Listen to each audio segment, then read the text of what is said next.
Comment apprendre rapidement les gestes du tennis? Insistez sur la répétition du geste. Il n'y a qu'en forgeant que l'on devient forgeron. Tout le monde le sait. Si le talent est déterminant, pour ce qui est du tennis, il faut répéter sans cesse certains gestes jusqu'à l'abrutissement pour avoir la certitude d'effectuer le bon.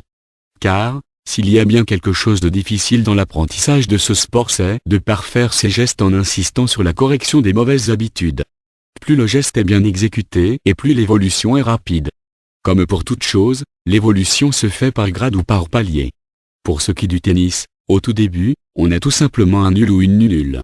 L'apprentissage consiste tout simplement et pourtant, cela reste une des choses les plus importantes, à la bonne prise de raquette. Ce n'est qu'à partir du moment où l'on apprend à servir à la cuillère sans faute que l'on peut se prétendre être un débutant. Étape évolutive de progression. Il y a plusieurs façons de progresser dans un sport. Mais la meilleure reste encore d'étudier les analyses faites par d'autres sportifs ou d'autres coachs à partir d'observations pointues. Certaines paraissent plus plausibles que d'autres. Voici un exemple donné par un ancien joueur de tennis pour une progression certaine sur 2 années sans entraîneur. Le classement de 4e série en France pour débutants et intermédiaires est noté de cette façon: 40, 35, 34, 33, 32, 31, 30, 15, 5. Dès que l'on sait faire la frappe de profil, on n'est plus considéré comme un débutant. On peut s'estimer être dans le classement 35. Entre le 34 et le 33, il faut savoir se montrer régulier sur les balles faciles et savoir mettre le pied au sol à la frappe. À partir du 32, il faut connaître la préparation ample et la maîtrise des effets, comme le lift par exemple. Entre le 31 et le 30, la maîtrise de l'accompagnement correct et du bon placement est primordiale. Ce n'est que par la suite que l'on peut s'adonner à s'exercer aux frappes puissantes. Enfin, en 15-5, vient le tour de savoir jouer en puissance, distribuer des coups gagnants, servir des services gagnants.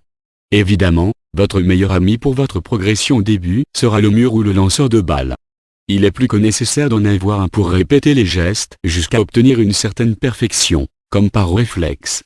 Il faudra par la suite penser à avoir un ou plusieurs partenaires pour penser à vraiment évoluer comme un vrai joueur de tennis. L'idéal est d'avoir des partenaires avec des styles de jeu et des niveaux différents, pas forcément de meilleurs niveaux que soi. Conclusion. Pour une progression assez rapide, il faudra s'acharner à répéter sans cesse les gestes jusqu'à les faire sans réflexion comme par instinct. S'il faut savoir taper dans la balle, il faut aussi savoir la diriger aux endroits désirés.